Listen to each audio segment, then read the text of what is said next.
Good afternoon, everyone, and welcome to today's webinar. Today's webinar is Emergency Management, Mitigating Hazards, Preparing for and Responding to Emergencies and Recovery Strategies, Part 3. Today's instructor is Elizabeth Estrada. She is the Senior Public Safety Consultant for Native Peacekeeper Consulting Group, LLC.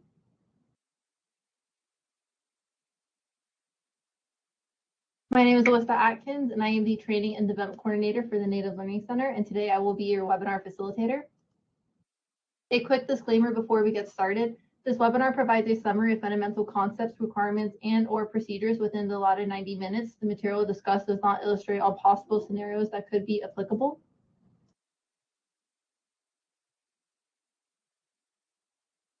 Also displayed here is our copyright infringement law. This is just a friendly reminder that the webinar presentation materials are protected by copyright, trademark, trade secret, and other intellectual property laws.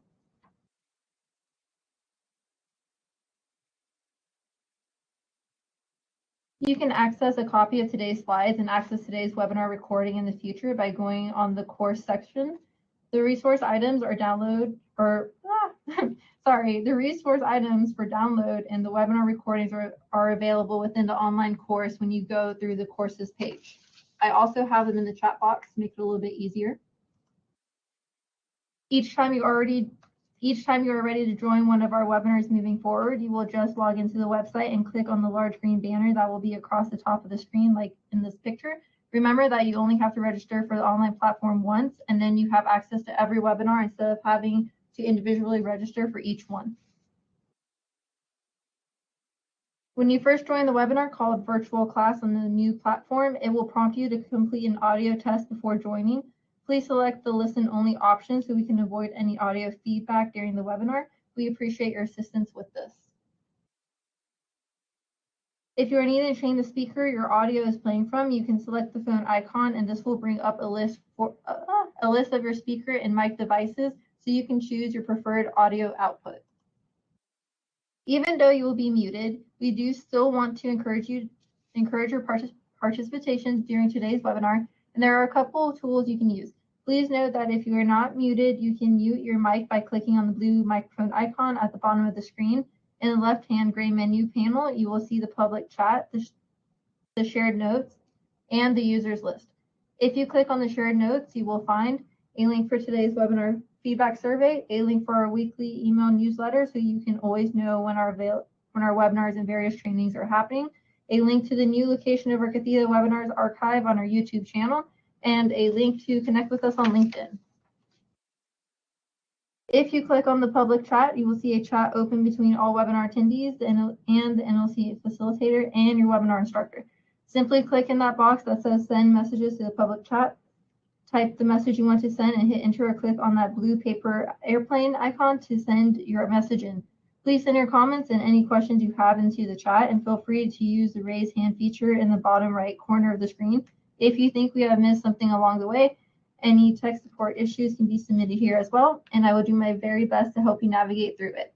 Let's all get the chat box going together now by letting us know your name, where you're joining us from, and your tribal affiliation, and your work or role in Indian country.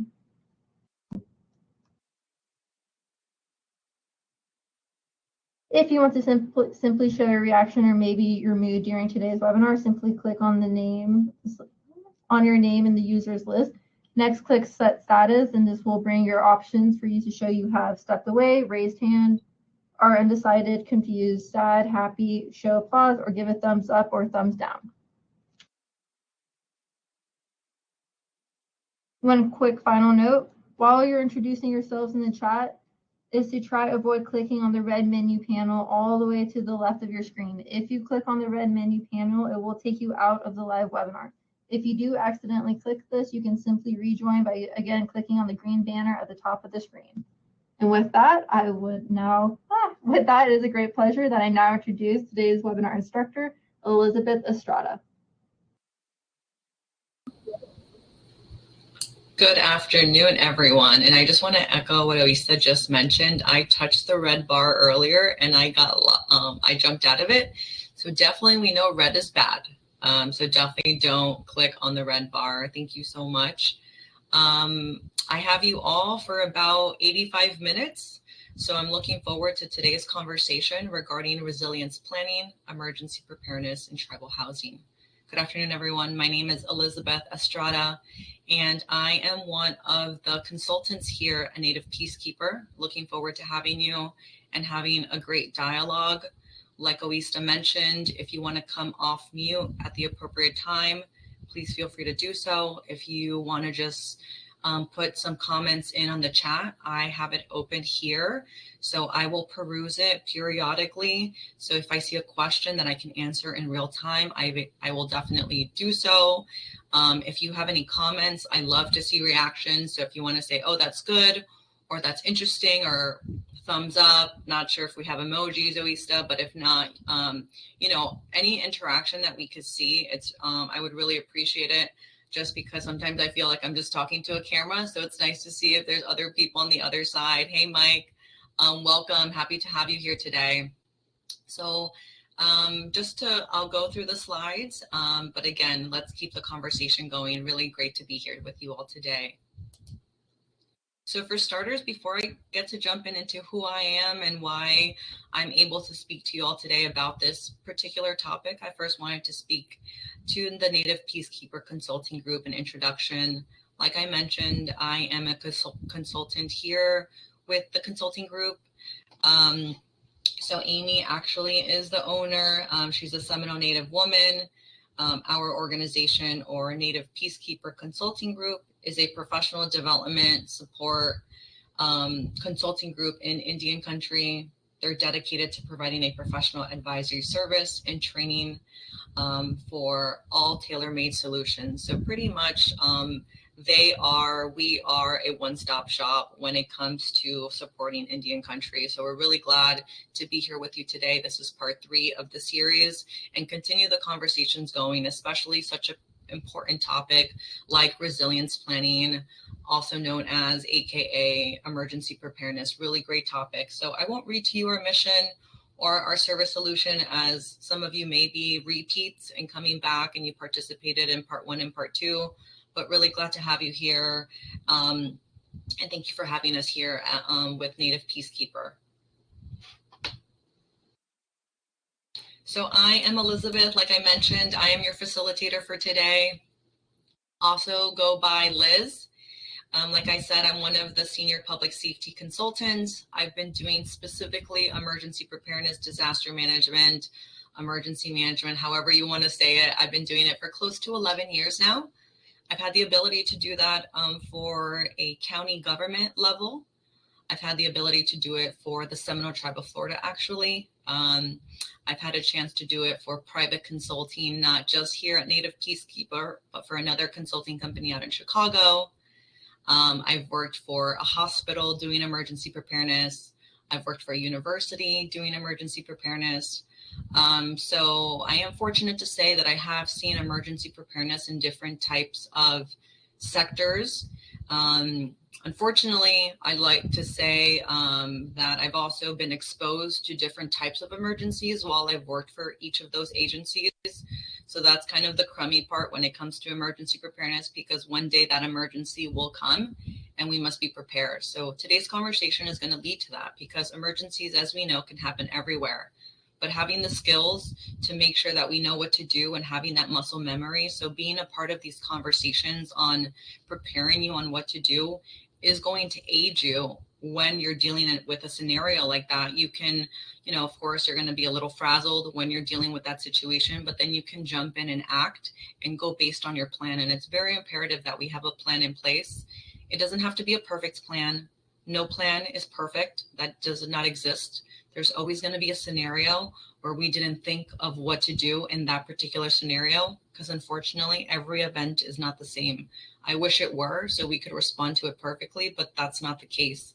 So ensuring that we learn about different types of hazards is key. And sometimes those hazards have general principles to respond to, but sometimes it's different. So that's what I'm hoping to discuss with you today. So I'm seeing some more names in the chat. Welcome aboard. Happy to have you. So for starters, we'll talk about today's session overview. So these are the 4 phases of emergency management. What that means is emergency management is a cycle. It's a circular cycle. So we are always in a particular part or phase in that cycle. So mitigation is ensuring that we are building back smarter or learning from our past lessons learned or past emergencies. So for example, I'll try to today give you different examples for different types of hazards or risks. So for mitigation, a best example is after a hurricane, let's say that particular building was affected with damage and the windows broke. They were damaged, they broke, or they were cracked, I should say. Now, next time when we rebuild that facility, we are going to aim for hurricane impact windows. So impact windows, as we know, make sure that next time that there's tropical storm force winds or really strong winds, those windows will no longer break. So that is a mitigation effort. How can we make sure that we build back stronger? So next time when the storm comes to that facility, maybe it's not the windows that break this time, it is something else. So that is mitigation. So we're always trying to learn and implement, okay, what happened last time? Do we need to raise the facility because there was flooding? Different things like that. So as I continue and explain the rest of the phases, I am going to ultimately ask you guys, so feel free to be prepared to put it in the chat. Have you guys experienced any of these? Do you guys have any experience in any of these phases? So the next one is preparedness. So thankfully, that's a word we all kind of know well. So basically, what are we doing today to ensure that we know what to do when that thing happens, right? So in schools, like fire drills are a big thing. You're always preparing. The students know in schools that when that bell goes off, we know whether we need to go outside, take our backpacks, don't take it, go to a specific spot in the parking lot, right? So it's that muscle memory. So if and when that drill or that bell does go off, then okay, I need to go outside, and then the teacher's going to do the head count, et cetera, right? That is preparing for that one day emergency, whether it's a fire, et cetera. Response.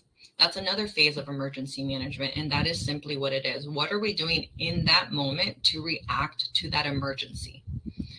So we would base it off our plan, right? Our emergency plan, it tells us, okay, if a storm is coming, we need to do X. If there is an armed intruder in the building, we need to do X, right? So hopefully by the time that we are responding or reacting, we have some preparedness activities that we've done in the past to make sure that we know what to do on the day of, unfortunately, when that incident happens. But the more we prepare when that incident occurs, that emergency or that event, then we kind of know what to do. So we're not sporadically or chaotically responding. We have a plan, we know what to do, it's been tested, and we push through. And the last phase of emergency management is recovery. And recovery, again, what I love about some words in emergency management, not all words, they're pretty easy to understand. So recovery, what are we doing post-event, post-storm, post-armed intruder? Are we opening up a family assistance center? Are we providing services to our tribal members on where they can seek their loved ones or services? Or are we, was our home damaged? Do we need to find resources for them to get some type of loans, or they can speak to any services that they need post-storm, or like if we need to distribute water because the Walmarts are closed and they need water, right? So what are we doing in the recovery phase? So that is a cycle. I'm just trying to look at the chat right now. I'll skim through. Yeah, perfect. The link for the PowerPoint slides. Thank you. So that are the 4 phases of emergency management. So at this time, I would like to wait a couple 30 seconds. If you can put into the chat, if you have had any experience in any of these phases. Have you ever prepared for some type of drill? Have you responded to flooding? Have you any type of hazard? Have you tried to mitigate something in the future? So you know that that area right in front of your facility is always a trip hazard. So maybe we need to make it a ramp. Things like that. Is that step too high? So maybe we need to add another step in between it, right? So the beauty about emergencies is sometimes it's not really a huge emergency, but if you continue to neglect it time after time, one day it will become something that's highly neglected. So I'm not seeing any comments, but I do want to challenge you guys. So if you kindly could put something in there, I am going to move forward. But if you think of any experience that you may have had, or maybe if you haven't had any experience with that, but you would like to have more, I don't think any of us want experience and response, because when it comes to emergencies, it's a really tense atmosphere, right? Like there's a lot of pressure. And, you know, it's a situation where, you know, you have to respond, and you want to do it accurately, because depending on how big that emergency is, sometimes lives can be lost, or the decisions that you make are, you know, pretty big deals. So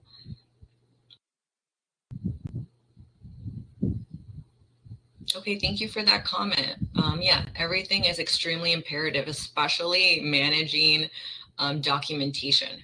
Documentation is imperative because I do not remember what I wrote down on my notepad yesterday. So imagine looking further down the tooth.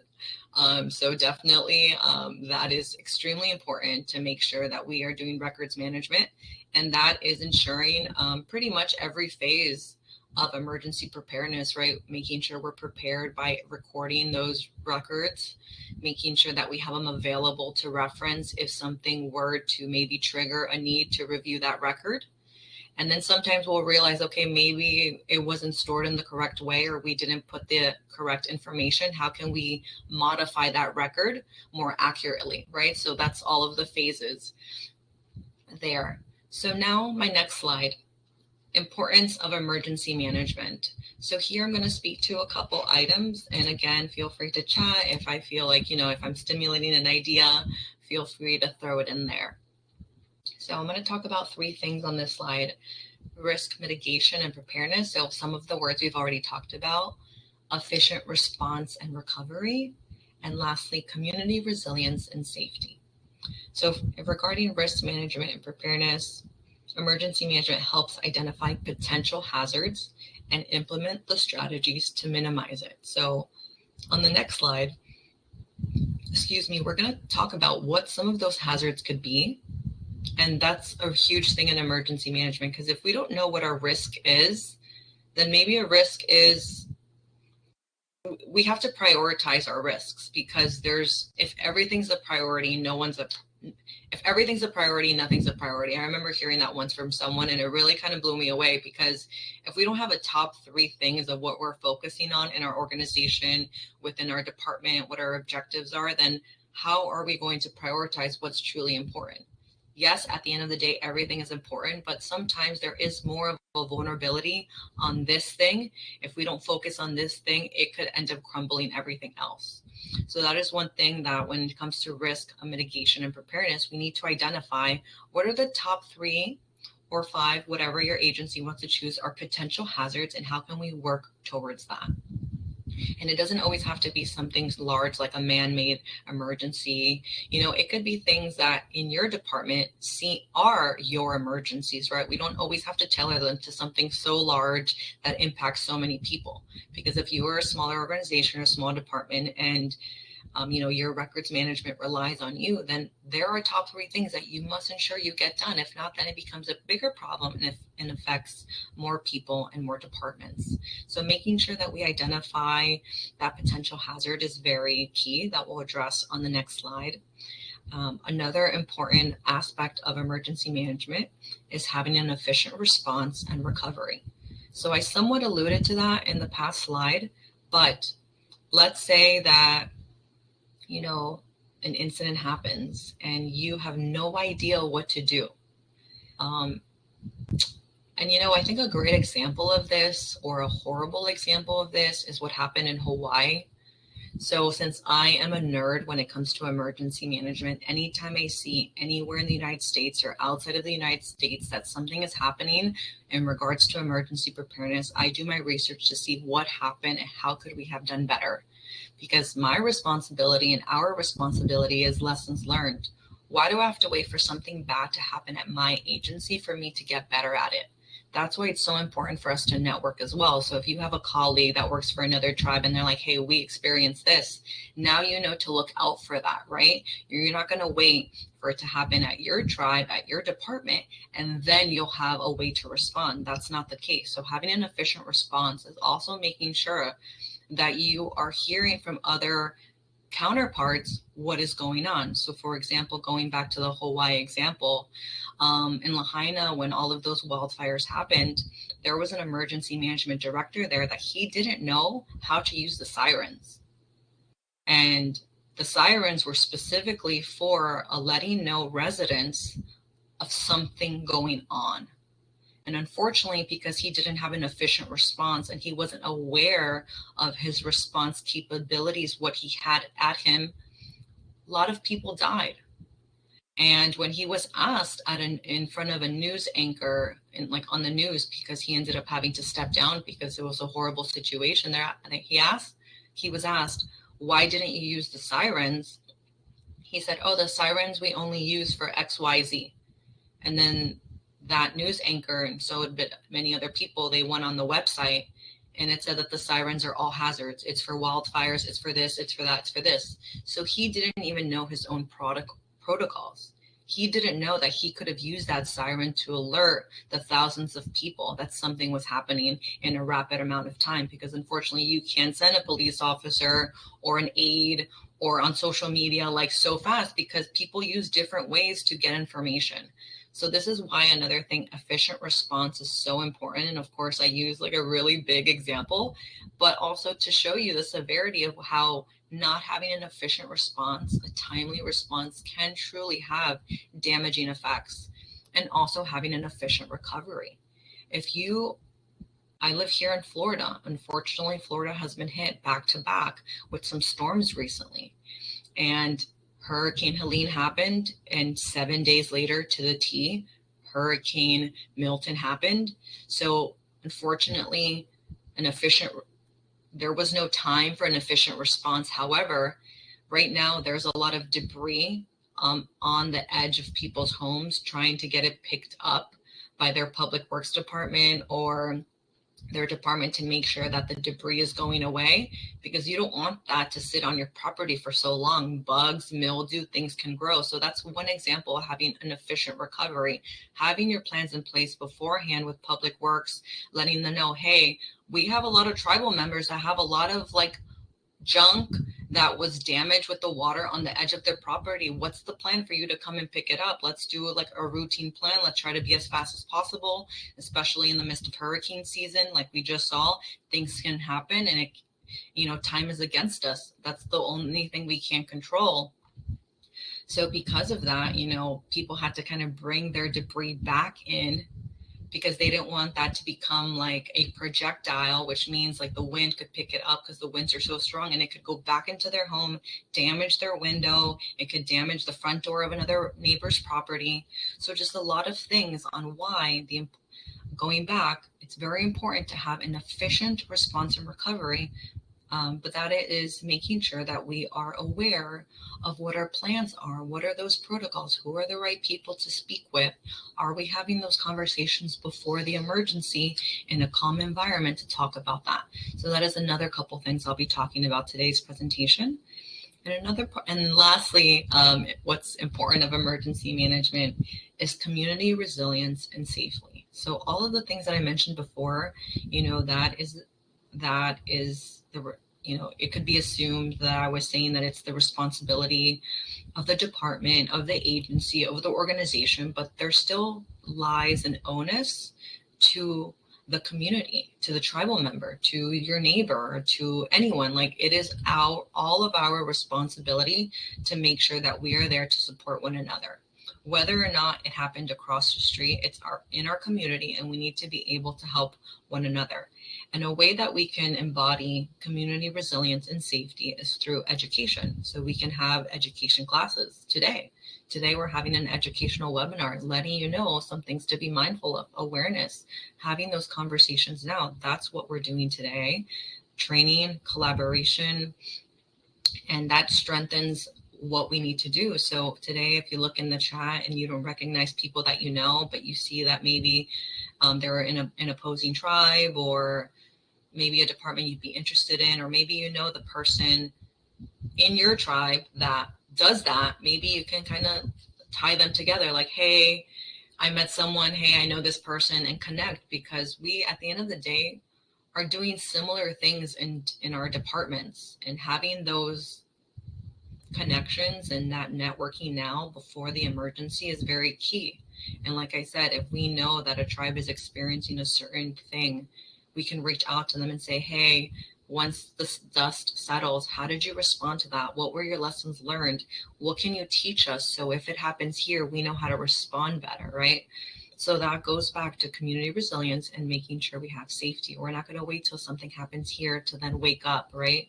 Let's try to be a proactive society. Unfortunately, our society seems to be quite reactive. So hopefully these conversations really empower us to be more resilient. The next slide here I have is understanding hazards. So like I mentioned before in the slide before, natural versus human caused hazards. So this is a screenshot that I took from a formal document, but I just wanted to kind of show you what we mean when we talk about hazards, right? Specifically natural or human caused. And if you think of another hazard that's not on this list, right? Just because it's not on this list doesn't mean it's not a hazard. So just keep that in mind, because each of our specialties have its own particular niche that for you, that is an emergency if it ends up not being planned for appropriately. So take a look here. Unfortunately, I can say that in this past, I always lean on hurricanes. I would say that's I wouldn't say safe space, but because I live here in Florida, unfortunately, most of my expertise has been in the state of Florida, and our biggest natural hazard is hurricanes. So unfortunately, I have a lot of experience on responding and making sure that our communities are safe. So I would say, like, just share in one of the last hurricanes, we saw, I'm not sure if I see mudslides here, but I was going to say like mudslides and flooding, what we saw in North Carolina. Right, that was a pretty horrible situation. So again, here's just some other examples. Another way that people break out hazards is technological, right? So whether that is a levee failing, right? Some people argue that a human had to build that levee, right? Levees aren't natural, dams aren't natural. So someone had to build it, but then it failed, right? Why did it fail? Whatever the reason, whether it was the weight was too much, or maybe it decayed, maybe the agency that's supposed to maintain it didn't have funding, and then they've delayed maintenance, and then it caused that to break. So that's why they call it technological. So it's not really like a natural occurrence. Again, it could be human caused, but so they kind of created another column called technological. So just things to be aware of: a radiological release, train derailments. We have a lot of trains go everywhere through even our tribal communities. So if you know that you have a railway within your locations, that is something to be mindful of. What if a train fell off its tracks? How would that affect? Do we have a community nearby? Do we have a housing facility nearby? Okay, maybe it's not immediately nearby, but it's close by. Now we're going to have different agencies responding depending on what was in that train, and then being aware of what's being transported within our boundaries, right? Is it a chemical? Is it just Amazon packages, right? That differs whether a plan needs to be had. So just being aware of everything within, your communities is super important. And then also the last thing I'll just mention here is that we're not expected to do this alone, right? Community resilience, working with each department has a part to play when it comes to responding to emergencies. I'm going to go to the next slide here.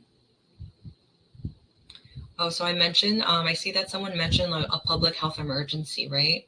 So that is very, again, unfortunately, there's just so many things that could happen. So yeah, that is definitely something else. A virus. Unfortunately, we know about viruses more than we would like in 2020, right? Whether that hantavirus leads to an epidemic, whether it's just an immediate population, controlling that so it doesn't become a global thing like COVID did, things to just be mindful. When it comes to a virus, we want to make sure we're also working with the appropriate departments. So working with public health, working with the Department of Health, working with your clinics, working with your nurses, like making sure that they are having these conversations with the community. You wouldn't speak to someone if you're trying to be proactive on a virus, you wouldn't speak to someone that works in public works, right? So also making sure you're speaking to the right person regarding the right thing. So now my next slide talks about HVA, also known as Hazard Vulnerability Assessment. So what does that mean? So it's important, like I've been saying, for us to identify what our vulnerabilities are, because if we don't know what they are, then we're just going to respond to everything like it's a big deal. But what if, yes, so what I'm trying to say here in my head as I'm thinking of wording it is sometimes there's things that can happen that don't have a very bad outcome, or the probability is like a hurricane, for example. There's a high probability that hurricanes are going to happen in Florida. And then there's a high probability that they could be catastrophic. A release of a chemical plant, like an explosion of a chemical facility, is probably a low probability. So maybe we may not plan for it as often. However, if that chemical were to explode, that plant, whether it's low probability of it happening, the high probability is it's going to affect a lot of people. So then that still now jumps up again to the high priority scale, right? If there's a power outage, right? And maybe it's in a convention center and the power goes out on the weekend and no one's in the convention center. All right, well, the power went out, but it didn't affect everyone. So maybe that's not really that big of a deal. So always understanding two different types of context, because did the convention center power outage go out during a large, event? Okay, right, that's an issue. So just things to keep in mind. So understanding and doing a hazard vulnerability assessment is very key. So we would have to make sure within that HVA, we are identifying those vulnerabilities. Second, we're evaluating their potential risk and impact, kind of like what I alluded to, like what is the impact? Is it in 2 people over 1,000 people? Is it something like, is everyone getting sick with a cold, or is everyone getting sick with an unknown virus that we've never heard of and there's no vaccine? Wait, that sounds kind of familiar, right? So understanding and evaluating what that risk and impact is. And then there's some tools for risk analysis. How are we going to analyze whether this risk is in fact something that I should worry about, is in fact something I should plan about? So there's a couple ways, and one of them is utilizing geographic information system mapping. So basically that's just GIS. So making sure that we have an application that maybe we can see clusters of where things are happening. So a good example of this is the coronavirus, COVID-19. Maybe you guys saw in the news. I remember tracking it well at the time. I was actually working at a hospital, and it's not funny at all, but it was a very surreal conversations that we were having. People were coming to our facility that was very sick, and for first receivers, or as we like to say, physicians or nurses, they didn't know what the impact was. So as you can imagine, people in your clinics or people that worked at the health centers within your tribes, like it was a really tough time. Am I going to be able to go home to my family tonight, or am I exposed and I'm going to expose my family because I happen to work in this profession? Really difficult things that were happening. But by using GIS mapping, we were able to see there was tons of data being collected. But one of the things what's interesting is that as clusters or people were getting more exposed, people started putting it on a map. They were like, okay, it's happening in Seattle, it's happening in New York. Okay, these are the big things. And then it started coming to Florida, and then it started coming throughout. So then you started seeing where things were happening. So as people were getting sick, we're like, okay, everyone that's from New York, we already know they could be exposed, right? So that was GIS mapping, tracking, seeing where everyone was from. In the midst of the pandemic, it was very interesting. The hospital I saw, as patients were coming in, they were learning like what zip code they lived in. So then they're like, oh, okay, this area of the county is really being exposed to it, right? So just learning information, right? Where is the vulnerability? Could it be something in that area? Do we need to make sure that we offer more clinics in that area to make sure that it gets mitigated so it doesn't then contaminate, right? It doesn't expose other people outside of that area. Where do we need to focus vaccinations if they so choose to take it, right? So just GIS mapping is very imperative to see on a different scale what that vulnerability is or how it could be affecting certain areas. So that is one example of GIS mapping. GIS mapping is also used when it comes to tracking or like where shelters are opening. Okay, if we see that there's 3 shelters on this map on this side of the city, okay, we're now leaving vulnerable other areas of the city that should have a shelter. Why is only one side of town have shelters or one side of the community? We need to space it out better, right? So by looking at things sometimes through a spatial map, then we're able to identify what the vulnerabilities are within that bigger risk. Another tool for risk analysis is conducting community surveys and gathering insight or data. So just asking questions to your community. Hey, are you aware about this? Hey, how did this affect you? And if you start seeing that people are saying the same thing, then maybe that ends up being what you want to focus on, what you want to do your training on, what you want to invest in, what you want to budget in. So it's very imperative that we also speak directly to the community and we ask them what they are seeing. Who better than to ask the people that are experiencing it on the front lines firsthand than someone that just thinks that because they spoke to one person that they can speak for all people, right? So surveys are very important to do when you want to identify how serious is this risk. Is it just because I think it's a risk, or is it because 10 years ago it was a big deal, but maybe this, it's no longer a big deal? So, having those questions, surveying people, it's very important to kind of figure out what we should focus on.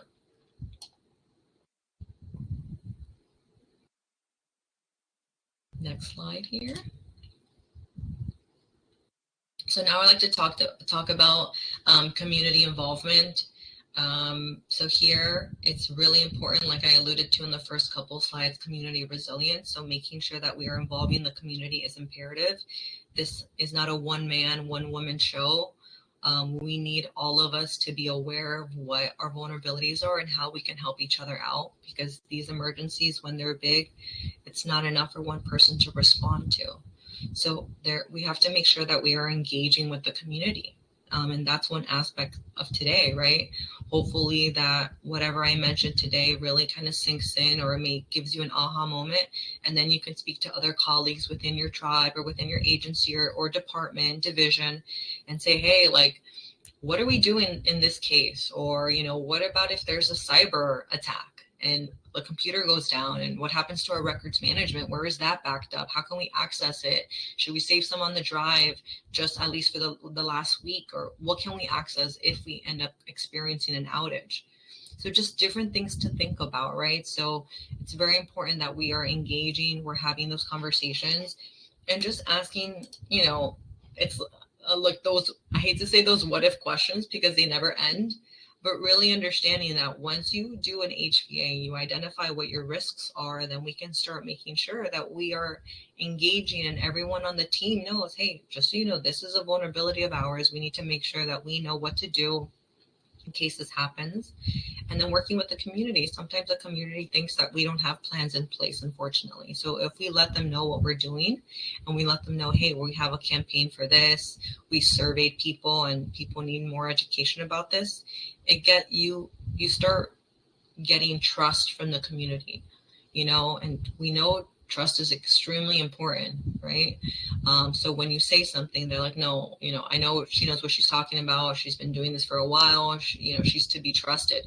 So making sure your community trusts you is imperative, because when that emergency happens, we want to make sure that, you're guiding them appropriately if you're in that capacity, and building those relationships now. Another part, kind of leads to building local capacity, making sure that we are doing training programs, workshops to enhance the skills and the knowledge of tribal members. So whatever that may be, right, we're doing a form of that today, making sure that you have the skills and the tools, and the people that you need to speak with, or you begin to understand, okay, I need to have a relationship with this person, or a person in each department.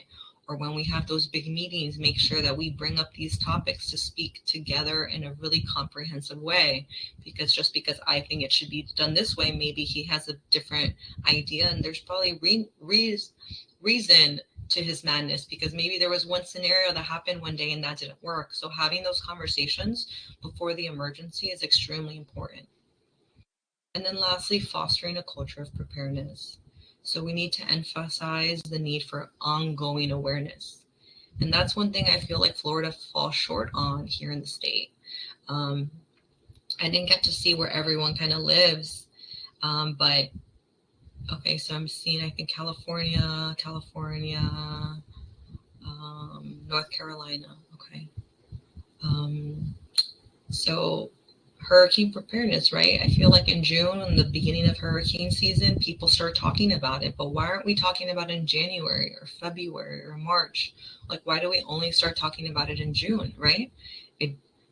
That's the time to have these conversations. So when there's a storm out there, we're not like frazzled or reacting or don't know what to do, right? So by having these ongoing conversations, we then start to know, okay, I know what I need to do. I need to stock up on gas. I need to get some cash. I need to make sure I have my cans of food.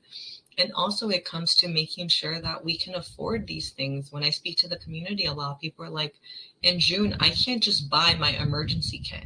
Like, that's expensive. I have kids, and like, so I can't do all that. So then I'm like, you're absolutely right. So that's why I love speaking to the community, because sometimes I think I have this brilliant answer, but then when I speak to them, they're, they break it down. They're like, it's not so cookie cutter. It's not so black and white. I don't have the ability to stock up in June and let all of that stuff sit there, because I can't afford it. So another recommendation that we've done is breaking it down. Again, having these ongoing conversations with your community. You understand this.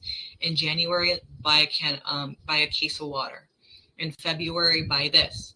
So for the other locations, so California, North Carolina, so whatever your emergencies can be, your risks could be, breaking it down to bite-sized portions, it's better for the community from what I've seen. If you guys have some other recommendations, again, we're all learning here. There's no best way to do something. We always have our tips and tricks. Feel free to throw it in the chat. I'd love to kind of hear what you guys have to say. Next, we'll talk about hazard mitigation. So hazard mitigation, I'm going to talk about the definition of what it means. I'm going to talk about the goals of hazard mitigation and what are the long-term benefits of hazard mitigation. So what is hazard mitigation, right? So we know what hazard means, right? It's a risk, it's a vulnerability, it's something that could happen. And then mitigation is making sure that that hazard, that risk, if it happens to happen again, because unfortunately we don't live in a bubble, things happen whether we like it or not, a car accident may happen, right? What are the things that we can do to prevent it from happening in a different way? So let's say you drive a car and the car that you drive may not be the best for when it gets into accidents, or you have children, maybe you want to invest in a minivan because it has better safety features, right? Okay, that is a mitigation effort. You're going to be on the road, you have kids in your car, but you want to make sure that within that hazard, you are protecting yourself with whatever you can do, but you unfortunately can't avoid it altogether. I live in the state of Florida. Whether I like it or not, hurricanes are going to happen. One day they may affect me, one day they may not. Making sure that I'm aware of what I need to do so I can mitigate that emergency from impacting me at 100% to maybe only affecting me a little bit because the power was out, but it's okay. I have tuna and I have stuff at home, so I was able to push through. right? So hazard mitigation, that is what the definition is, making sure that you are reducing or eliminating the long-term risk of being affected by your property or people or yourself from any type of hazard. So what is the goals of hazard mitigation, right? So again, we can use it for any example. What I love about emergency management is really we do it all the time. Yes, I'm using it in the context of really larger emergencies, but within our departments, our divisions, there's always something that we are putting the fire out, right? Because we see, okay, if I don't address that email now, or if that goes unnoticed for a long time, it's going to become a bigger thing, right? So we are constantly having our own little mini emergencies that we have to handle. So I'm just putting it in a bigger context for us to understand that it's those larger things that require different types of departments that one department can no longer handle, right? You need to work together as a group. So the goals of hazard mitigation is to make sure that we're preventing those bigger things to happen, preventing from, instead of, if I could just handle it with me and my colleague, instead of having my boss and their boss getting involved, right? Making sure it stays at the smaller level, or, immediately minimize, preventing it from it becoming larger. And also to make sure that our community is more resilient. So if we start seeing these same emergencies happening, what can we do to better mitigate those in the future? And the long-term benefits are cost savings, right?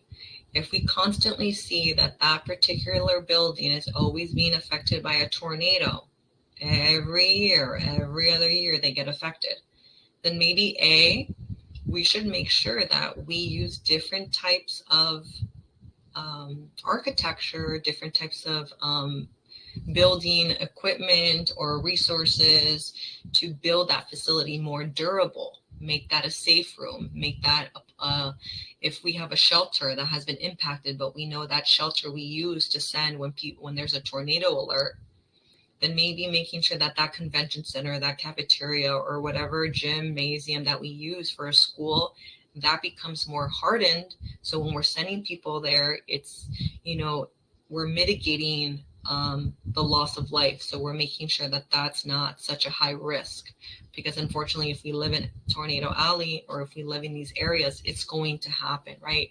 And just avoiding the problem is not an issue, right? Because as we know, we can't avoid that. So the long-term benefits is our cost. If I fix that from happening, the next time I'm not going to rebuild the whole house again. I'm going to just elevate it. And then after flooding happens, I didn't get water intrusion, but let's harden the sides of the wall, or let's harden the roof, right? So making sure long-term effects, we're saving money in the long run. So obviously money is something that we have to be cognizant in all of our organizations and all of our departments. So if we can show to our program managers, our bosses, that we are saving this by investing this on the front end, it really ends up becoming a no-brainer.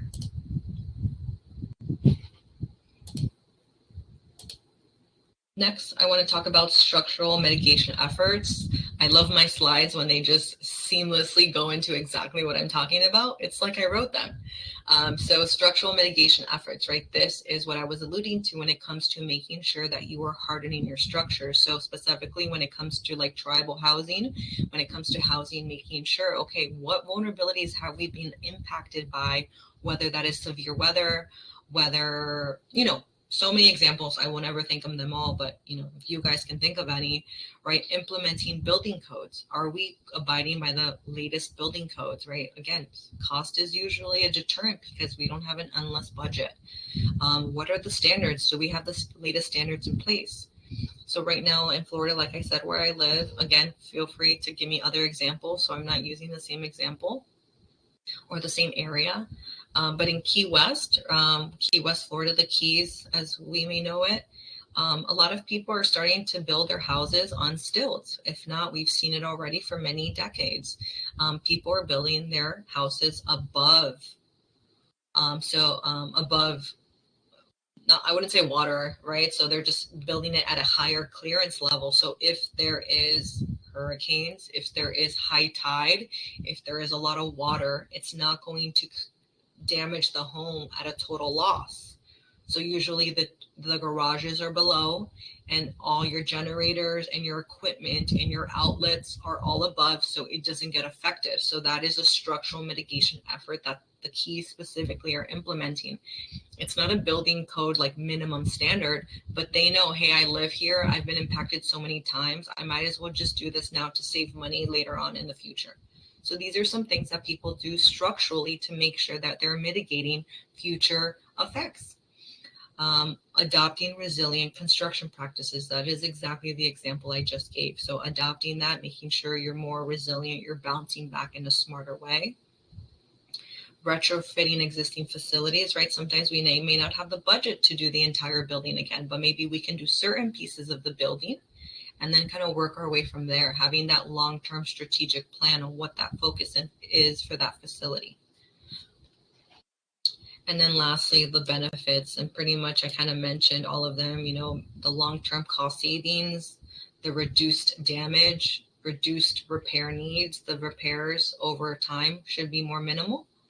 Of course, ensuring community safety, making sure that the buildings are less susceptible to, you know, impacts of any hazard is key. So this is why it's very important. Non-structural measures, right? So, okay, let's get away from that. Okay, Liz, that was a great example, but what are some other mitigation measures that don't deal with structures, right? So that is also land use planning. So for, you know, my housing peeps in the room, or, you know, just all of us, even, you know, we can apply this to our personal lives. Like, where do I live? Do I live near something that can affect me? Or when I look long-term, hey, we want to build a tribal community, you know, in this city. Okay, what is nearby that city? What are the plans in 10 years? Are they going to make that a trash compact plant, like a trash plant, like a waste plant? Are they going to make that a chemical plant? You know, what's the plan of how they're going to use that land, right? Because that will inform you whether this is a good decision or not.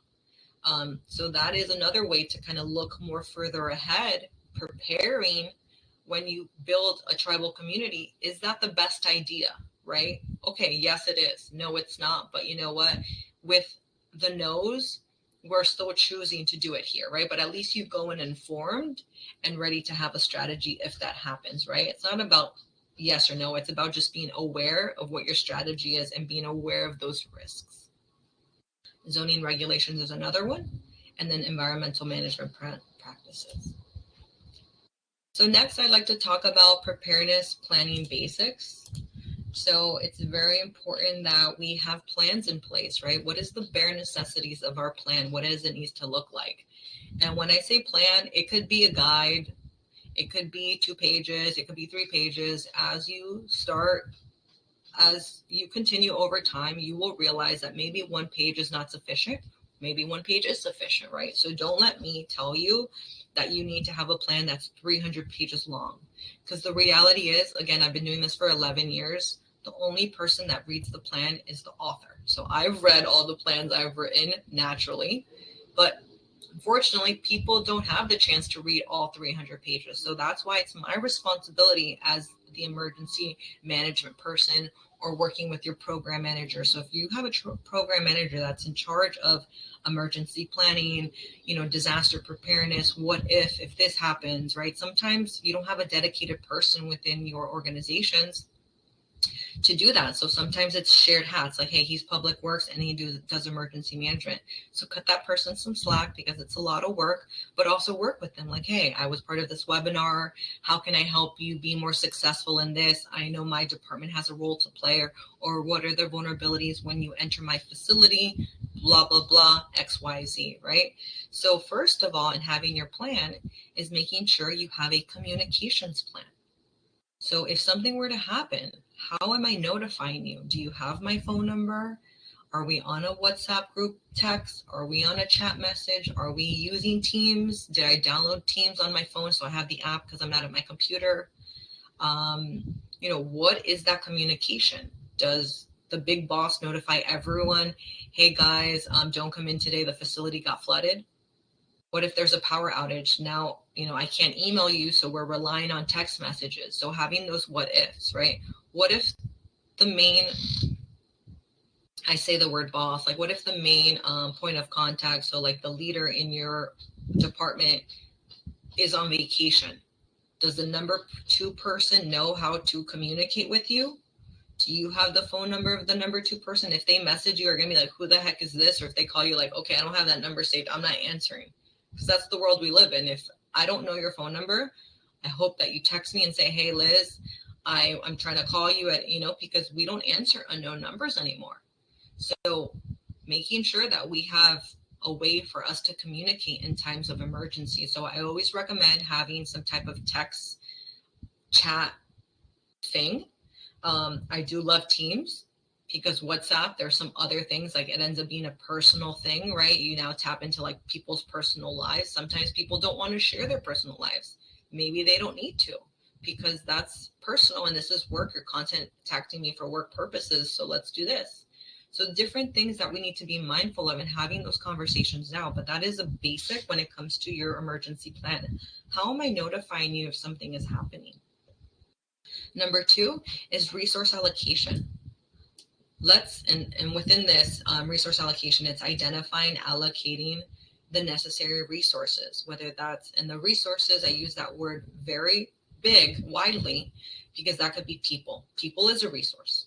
Equipment is a resource. Supplies are resources. So how are we allocating people, right? I know when it came to, when I worked at the hospital during COVID, some people ended up like working remote, or some people ended up like just, certain needs weren't needed anymore. Certain functions were going away.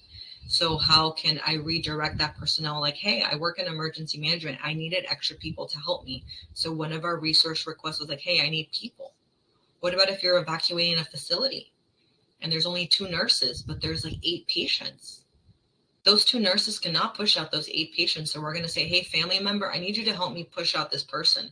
Hey, you buddy over there cleaning. Hey, you front desk attendant, I need you to come and redirect, because I need to get these patients out of the facility ASAP. Right? Resource allocation, but also talking to them, the plan, when you have an orientation of your registration staff, hey, I hope this never happens, but if there's 1% chance of an emergency happen, I want you to step up and look to me and help me out. Or if there's patients, get them out of the house. Or if you know that there's someone in the tribal community that is bedbound or in a wheelchair, again, thinking about those, how can we allocate the resources that we need? Supplies, do we have sufficient wheelchairs? The elevator failed, so we need to now get that person from the top floor to the bottom floor. So different things, making sure that we are, what are our resources and where are they, right? So having all of that information, like, okay, if in your department, like you need this particular resource, put it in the plan. This is found in this closet. This person has the key and Sally has the backup key. All of that information needs to be in your plan. Because if that person leaves, right, continuity, okay, Elizabeth wrote the plan, but Elizabeth no longer works here. So what are we doing? Right? It can't fall on me. When I leave an organization, that doesn't mean that now the organization doesn't know how to respond. Absolutely not. We need to take on that. We need to write it down so that okay, Elizabeth left. Thank you for writing it. Goodbye. We open up the plan and we read it and we inform ourselves, but also let's train on it. Number 3, our emergency procedures. What are emergency exits? I know that the door I walk in through every day is an exit. But what about if one day a fire erupts from the front door? Do I know where the emergency exit is in the back of the building? No. So then I am only going to go to the front door, but that's where the hazard is. So what am I going to do, right? So having an awareness, usually on the back of every door in like a facility, a healthcare facility, it tells you, okay, these are your emergency routes. We need to make sure that we are cognizant of that. We don't know when these things could happen. And again, what I love about emergency preparedness, we can apply this to our personal lives. If we go to a mall and we walked into the front, but something happens, unfortunately, armed intruders is a very serious thing in our world. So do we know the backdoor entrances so we can get out of our facility, of that facility, a different facility? So these are things, what are emergency procedures? That is a basic to have in an emergency plan. And then importance of readiness. Readiness is being able to reduce the impact of disaster by emphasizing your role. Okay, what do I need to do? Okay, I need to make sure that I push that person there. I need to make sure that I shut the door. I need to make sure that, give me a action of what to do, right? So I can make sure that I minimize that impact, but I'm also doing it in a timely way. So That's why I go back to the communication plan, because if I have everyone's phone number on this piece of paper, but then if someone says, okay, you need to tell everyone X, like, oh, there's a fire in the building. Now I'm typing everyone's phone number in the chat. That's going to take me easily 3 minutes. In 3 minutes, the whole building can be on fire. So we need to make sure we're timely, that we're ready to respond, that we have these measures in place beforehand. So we just then go evacuate the left side of the building, the north side, the west side, so things to be very mindful of. So now I talked about the planning basics.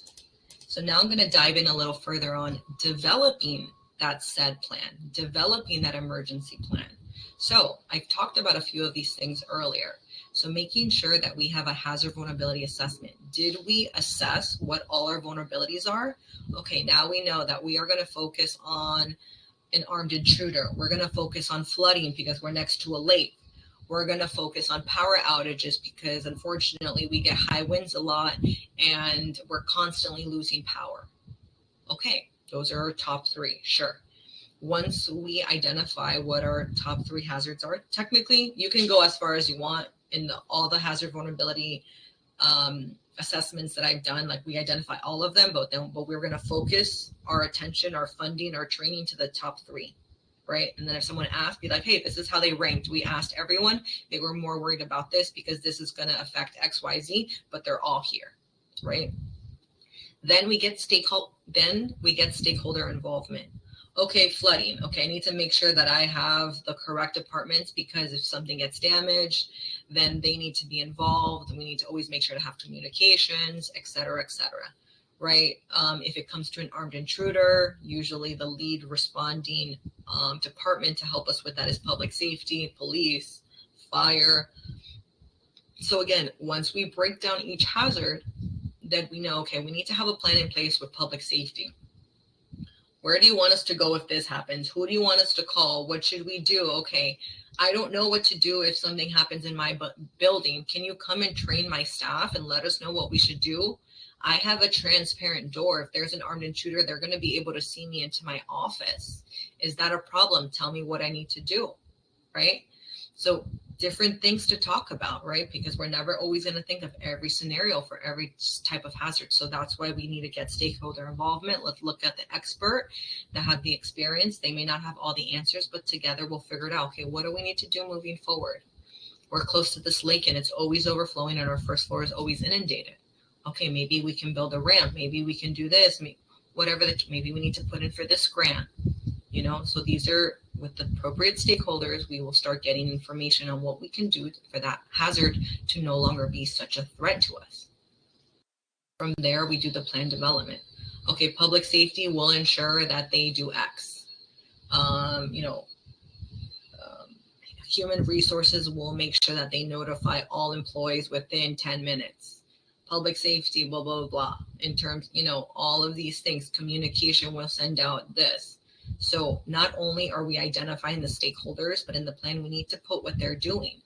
Because over time, if the fire chief leaves, if like all public safety is gone, when we have the new people and we train them, someone needs to train them. Hey, buddy, this is what your responsibilities are when this happens. So read the plan and then let's talk about it, right? So having that written down on paper is helpful. So we understand what they need to do, what's expected of them. And then we test it over and over, right? We can do like a little exercise, and I'll talk about that in the next couple of slides.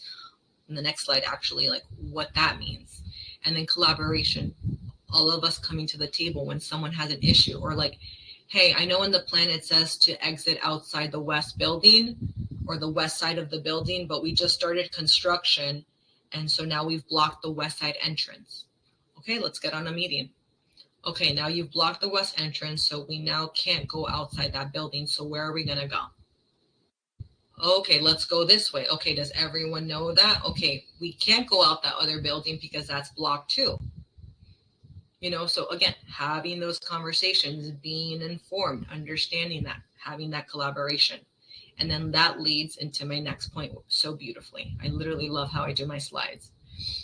leads to regular updates and revisions. Okay, we need to revise that. It worked a year ago, but now that changed. We now are a full community. That doesn't make sense anymore. We need to exit this way. We have a ramp now. Fire rescue can't get into the ramp. You know, whatever the examples are, right? We need to make sure we're constantly reviewing our plan annually, because that may have worked one day, but now it no longer works. So we need to update it because we need to adapt to changing conditions and continuously improve it. Again, if you have any comments or feedback in the chat, throw it in there. Would really appreciate any feedback. And then now that leads beautifully into trainings and exercises. A lot of us also call that drills. So we're having a drill. What's our training? What's our exercise? So when we develop a plan, like I said, it's 300 pages long. Hopefully not. If it is, okay. No one's going to read it. So if you don't test me on it routinely, how am I going to know what's in there? And the day of the emergency, you're not going to hand me a big book on my desk and say, okay, read it. I should probably already know it, and maybe I'll refer to it for the nitty gritty procedures. Okay, like do this, call this person, this is the credential, this is the password, right? But the other stuff, we need to be testing it on an ongoing basis, and maybe focus on those top 3 hazards. So by you having regular training, you get that awareness, and then you start remembering, okay, I got to do this. I got to call public safety when it comes to an armed intruder. When it comes to flooding, I need to call this person. Oh, but that building just went up, and our emergency plan says to do this. Oh, we need to call her and let her know if she's aware that now you just changed what's in that plan, right? So by having these exercises, we call them actually tabletop exercises, where we just have a discussion and we talk about, okay, you know, we're in a health clinic and the power just went out, and the person at the front desk was just registering a patient. What are you going to do? You know, so then we start kind of working with the staff. Okay, do you have downtime procedures? Do you have paper and pen? Did you print out applications? Can we write it down? Can we walk them over? Yeah, we could still do it. But of course, when you're in that moment and you've never talked about it, you start freaking out. But that's why preparedness is so important. It's like, oh, okay, the power went out. You notify people. You notify IT. You notify your boss. Okay, power's out. But guess what? That patient is still in front of you, and they still need to see their doctor. And the doctor, you see them physically. Okay, I'm going to fill you in. It's going to take a couple more minutes. My apologies. We're having some power outages. You fill their name in, and you walk them over. Right? Understanding how to push through that adversity is key. So by us having these exercises, or these tabletop exercises with the right people, then they start knowing, okay, that wasn't really a big deal. I thought it would cripple us. I thought we'd have to shut down, but actually we can move forward with some types of modifications to our schedule. Instead of maybe seeing 10 people that day, maybe we can see 5. Okay, no problem. That is why training and exercises are so important. So we can test that and make sure you become familiar with your protocol, so you don't have to open up a 300-page plan every time. And then what's key about that is having realistic scenarios, right? I've done a lot of tabletop exercises sometimes, and people are like, oh, that would never happen. Nope, that would never happen. That is not realistic. And then at the end of my slideshow, I said, actually, this happened in 2016, blah, blah, blah, blah, blah. The exact scenario that I just presented to you happened 10 years ago. So making sure that when you come up with these exercises and these drills, it's not something like, okay, like the world is ending,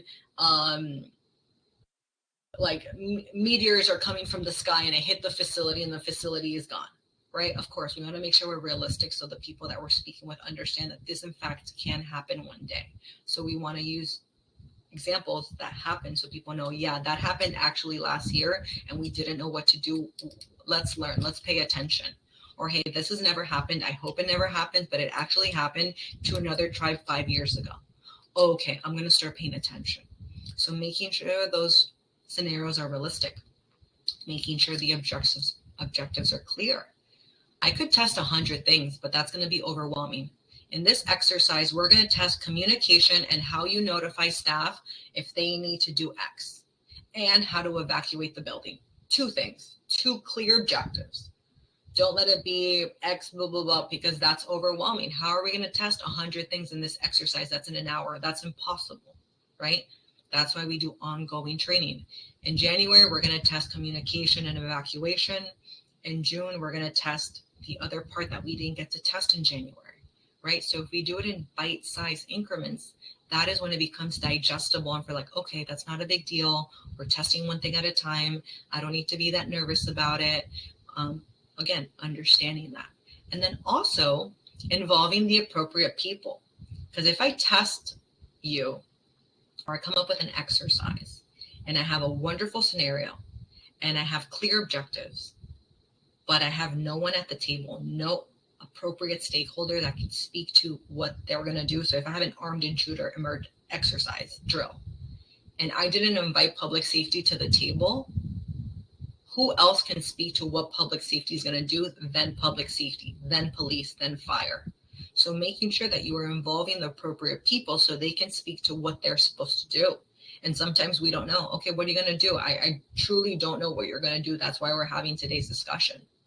Okay, we don't have an answer. Okay, after today, we're going to start working on that plan because we just identified that this is a gap and we need to work on it. And then lastly, evaluating those outcomes. So now that we've done our exercise, now that we've done our drill, we need to talk about, did that work out well? Do we feel proud about our response? Or did we realize, hey, that communication was excellent. You communicated to everyone in real time, but we just noticed that that new employee that we hired 3 days ago, they're not in the chat. So we need to now make sure that when we hire new personnel within the first 24 or 48 hours, they get added to the chat because we never know an emergency could happen. Beautiful. We now know we missed a new employee because they were just hired. So now we need to modify our protocols of including them in the chat, right? Or maybe that one person was promoted. So now they're no longer in the regular chat, but they need to be pushed to the leadership chat. I don't know how you have your chat broken down. You know, maybe you have all leaders, everyone, whatever. Making those modifications, having that evaluation and having that feedback, that debrief, you realize what you need to improve on. Or you can say, everyone was reached in 2 minutes. It was perfect. Okay, we did excellent there. Let's focus here. How did we evacuate out of the building? She evacuated out of the west door, but there was no exit. So she did something bad. How can we better notify our employees of evacuating the building and not going based on the past plan, because that is no longer the current plan? Beautiful. What do we do there? So then in the next exercise, we no longer test communications. We just test evacuation because we did really good there. But then next year we have to test it again because we can't expect for everyone to just always know what to do. Things change, technology changes, right? So again, as you can see, I will come up always with 100 scenarios because I do love emergency management. I'm very passionate about what I do. I'm very passionate about preparedness and safety. Here at Native Peacekeeper, we take this very seriously. So I'm hoping that I'm getting that across today, and hopefully some of the stuff that you heard from me are, you're going to take it back. So I have a couple more slides before we conclude. So we have about 15 more minutes, give or take. Communication strategies, right? So I did kind of allude to that. I spoke a little bit about that because in every emergency, communication is always the biggest hurdle. We learned that from 9/11. Police couldn't speak to fire on the same walkie-talkies. No one knew where to go. Granted, there was a lot of other serious situations that were happening, but communications in every emergency, people are not communicating to the right people. They don't know what to do. We've seen several horrible active shooter situations in schools where you're not hearing the right thing from different people. Horrible. So that's why I always want to stress communication, having that down pack now, because you don't want to figure out that you didn't have a plan in place when you need it, and it's a game changer. So having that pre-emergency planning is key. Having these conversations beforehand is key, right? Because when we start talking about it during the emergency, that's it. We don't have time. Again, time is against us because we need to notify everyone like a minute ago. And we need to make sure that we have everyone's numbers and who has a walkie-talkie. Are the walkie-talkies charged? Where are they? Hot mess, right? So we need to make sure we have pre-emergency planning in place. Then during the emergency, okay, like I said, the walkie-talkies. If you choose to have walkie-talkies and invest in them for your facility, maybe you have a really big facility, whose job is it to make sure that they're being charged? Whose job is it to make sure that you know how to use walkie-talkies? Believe it or not, a couple of years ago with an agency that I worked in, I had to give a walkie-talkie awareness training. And I don't use walkie-talkies day to day, but when you are solely relying on walkie-talkies, people start speaking over each other. Naturally, right? It's going to happen. If you don't tell me how to use it, I'm just going to press the button and talk. So then we started realizing, okay, it's not that easy, because if 30, 45 people have a walkie-talkie, it's going to get a little convoluted. So having a strategy on how to speak on a walkie-talkie, right? So what is your communication strategy? Have you tested that strategy with the amount of people that are going to be there the day of the emergency, right? So just little things to keep in mind. That's why multiple channels on walkie-talkies are important. Okay, so if you're going to speak to operations, you're on channel 2. If you're going to speak to public safety, you're on channel 3. But every day at 3 o'clock, or every day, every 2 hours at 1 and 3, you need to make sure you're at channel 1, because the leader needs to give you a briefing of what's happening. Okay, that's a strategy. I know what to do. At 1 o'clock, I'm going to go to 1, and I'm going to go back and talk to my people. You see how beautiful that is? That is a plan. That is a strategy. And then from there, post-emergency. What are we doing post-emergency? How are we walking? How are we communicating? How are we providing those updates of recovery? What are the ongoing safety measures? Did the hurricane gone? Are we still there? Am I inside the eye of the storm? Okay, we're going outside, guys. We're not done yet. The storm is still above us. Where can I seek shelter? My home is damaged. Okay, where do I need to go? Go to this convention center, go to this shelter. Okay, how are you communicating with your public if there's no power outage, if social media is down, if Twitter is down, if Facebook is down? Things to think about. And that leads beautifully into social media. Can we leverage platforms in real time? Is our community following us on social media? Because that's another thing. A lot of people say, okay, I posted it on Twitter. And then I ask them, how many Twitter followers do you have? 5. But your community is 5,000 or 12,000. So I'm sorry to tell you, buddy, but no one is reading your tweet, right? Making sure that not only do we just check the box and say, oh, I tweeted it, I posted on Facebook. Okay, what are the interactions? Have you spoken to the community? Have you surveyed them? Is that the best way for them to get information? Things to think about. And then lastly, emergency alert systems. One of the ones that I mentioned was what happened in Hawaii. Sirens. Sirens are used very much in California and to alert people of what's happening, right? But there could be multiple other ways that you have emergency alerts, like text messages, right? Like we all know that we get notified on our phone when there's an Amber Alert, when there's a child that's being kidnapped. That is a form that the federal government uses to notify us of something. So we have the ability, so you can speak to public safety within your agencies. Hey, do we have an emergency alert system? Do you have my phone number in there? I just changed my phone number. Can you make sure it's in there? How often do you use it, right? We don't want to bombard our public safety people with this information, but we want to be informed when you hire a new employee. Hey, make sure your number is updated in the system, because every 2 weeks it gets pulled into our emergency alert system. So if there's ever something serious, that's how we get notified. Okay, awareness, education. That is so imperative to know.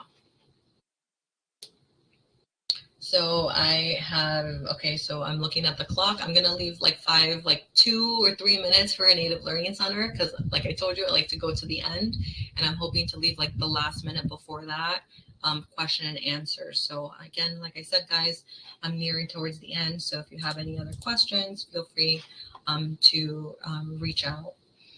And then you also have the slides with you too. So for the next couple of slides, I'm going to go a little quicker. But if you need me to kind of speak specifically on one particular topic, happy to go back. Like I said, I've been doing this forever. Like I truly love it. And this is really important work that I believe in. So I'm just going to skip to the emergency response framework right now, because in a way I've alluded to it, coordinating with agencies, collaboration, resource mobilization. That's the same thing or similar to resource allocation, people, personnel, supplies. What do we need? How do we get it there for what you need?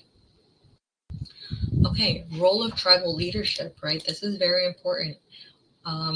we need to make sure that they're aware of what we're doing, because they're the ones that are going to assess the situation and make informed, timely decisions. They're the decision makers for our tribe. They're going to make sure whether we go left or right and why. So we need to inform them of what we're doing. We need to help them, guide them to make the best decisions for response. We need to help them by keeping them informed. Just so you're aware, the magnitude of what falls on them. They're going to prioritize what action we should do first, second, or third, and what the community needs. So making sure that they are aware of what's going on will allow them to make better decisions. Number 2, like I've been speaking to, is resource allocation. How can we distribute the resources efficiently to make sure that the critical needs are met? So if we know that this side of the tribe got mostly affected by that wildfire, then that is where we need to redirect those resources, not on the other side of town where no effects were done. Okay, we need to send our resources to this side. Okay, but maybe the roads are impacted, so maybe this side is the best. Okay, but having that foresight, so by giving our tribal leadership more information, they're aware, okay, we need to reallocate things in a better area, but also speaking to them, having those relationships with them beforehand, with all the leaders, so then they're aware of what we need to think about to make sure that all of the critical needs are met. Maintaining community morale, extremely important, especially like here in Florida on the West Coast near Tampa, Fort Myers. The morale is very low right now. Being hit by 2 storms within 7 days apart, it's been challenging in this area. So making sure, again, with tribal leaders, that you are communicating openly with your community. You're giving them updates of what's going on. You're reassuring them we're going to bounce back, right? These are truly important things that we're doing. So I'm seeing that on the news all the time because, my mother lives in Tampa, Florida, although I live in South Florida. But, I'm worried. I'm watching the news. Okay, Mom, pay attention. This is what's going on, right? Making sure, okay, do you need power? You need resources, water, Walmart's closed, go here, go here. Making sure that community morale knows that your community is there and your tribal leadership is there to support you. Very important. Our community roles and response, like I said, community resilience is very important. Making sure that we work with volunteers. Sometimes we may not have sufficient personnel. You may think, okay, I love everything that you're saying, but like I am a team of 2. Okay, so how can we organize and mobilize volunteers to support us in response? What if we're doing a collection drive or a donation drive? We can corral people to help us volunteer because it's our community at the end of the day. When you see your community hurting, you want to step up. We've seen in tons of emergencies when a community is hurting, they say North Carolina strong, Orlando strong. Like, this is something that we need to understand, right? Because our community is hurting. How can we give ourselves a way to help us support each other when we can, having that community resilience? Next, that leads to resource sharing, right? How can we share essential supplies with our equipment, with our neighbors, with our responders, right?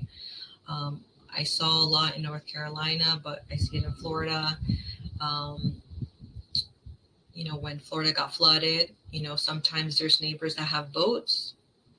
I don't know if you guys have ever heard of the Cajun Navy. They were a group of regular people that had boats, and then they started supporting response efforts and first responders because they had boats. They would go out and help rescue people. Okay, maybe knowing what our community has and what the assets that they have readily available. So if we ever get flooded in our community, we can rely on that resource, right, to help with our community. So resource sharing for our community, it's very important. It will help us respond better and maybe distribute resources more effectively, etc. And then lastly, value of local knowledge and skills.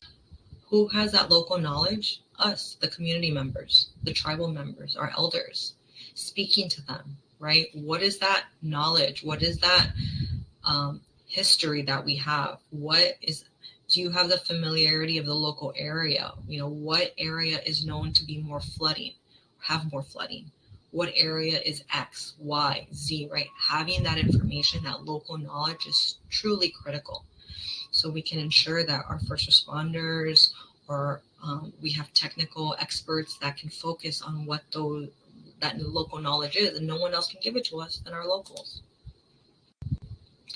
And then before I conclude for the last 2 minutes, I just want to wrap it up by saying recovery. So I've talked about preparedness, I've talked about having plans in place, I've talked about response, making sure we have our stakeholders aware. But recovery, right? What is the immediate relief to our community, right? Do they need water right now? Do they need tarps right now to cover on their roof because their roof kind of came apart? Okay, from there, what's our short-term recovery? Did we have to relocate tribal members because their home is damaged? Or we have to relocate them to hotels for maybe 3 days? Or what about that long-term rebuilding where their home was literally gone, demolished, it's considered uninhabitable? What is their plan then? Right? So having all of this stuff down, having a recovery plan in advance is going to ensure that we can respond to our community much better. So I'm just going to move a little forward. As you can see, I still had a couple slides. As you can see, I get very excited. I have tons of examples, but I just want to close with the conclusion before I pass it on to our NLC staff. But before that and after my slide, I just want to open it up to some questions. If you guys have any feedback, I would really appreciate to hear from you. So to conclude, I hope I was able to embody to you and really emphasize the importance of emergency preparedness by talking about the 4 phases of emergency management. So that's mitigation, preparedness, response, and recovery.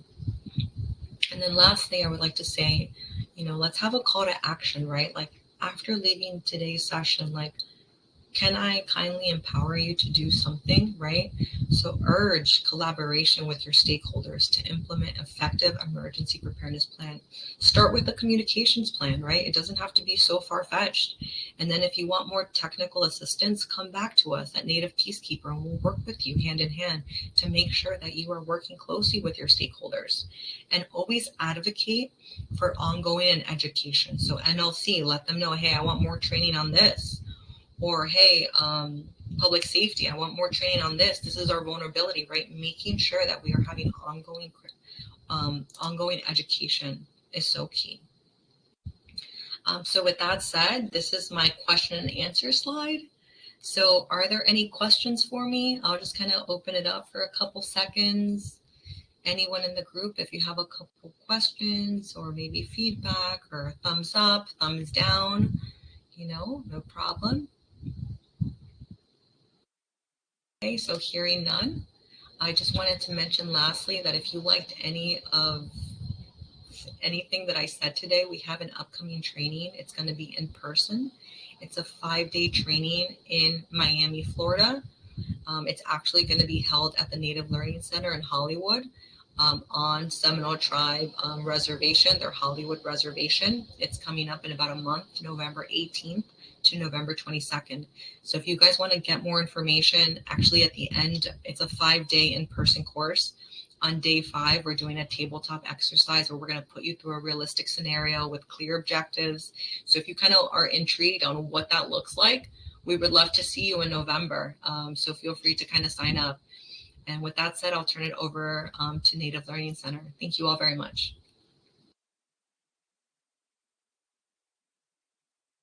Thank you so much, Liz. You did an incredible job. I greatly appreciate you instructing today's webinar. Here is her information. I'll leave this up for a little bit for everyone to be able to copy and paste her email and the website. I went ahead and already put the feedback survey in the chat. We would greatly appreciate if everyone could just let us know what you thought about today's webinar. It would be greatly appreciated, and it is anonymous.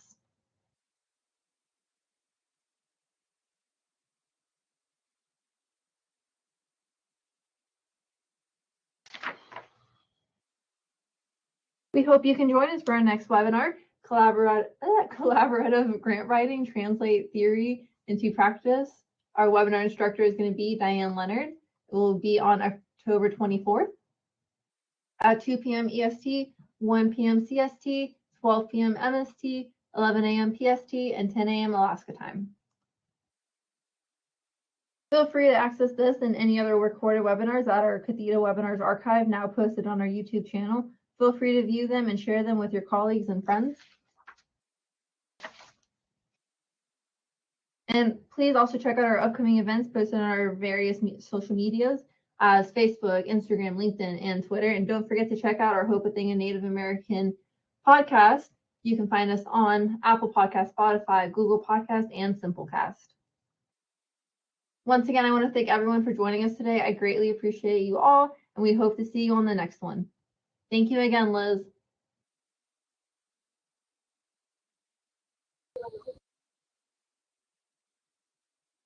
Thank you so much. Bye-bye.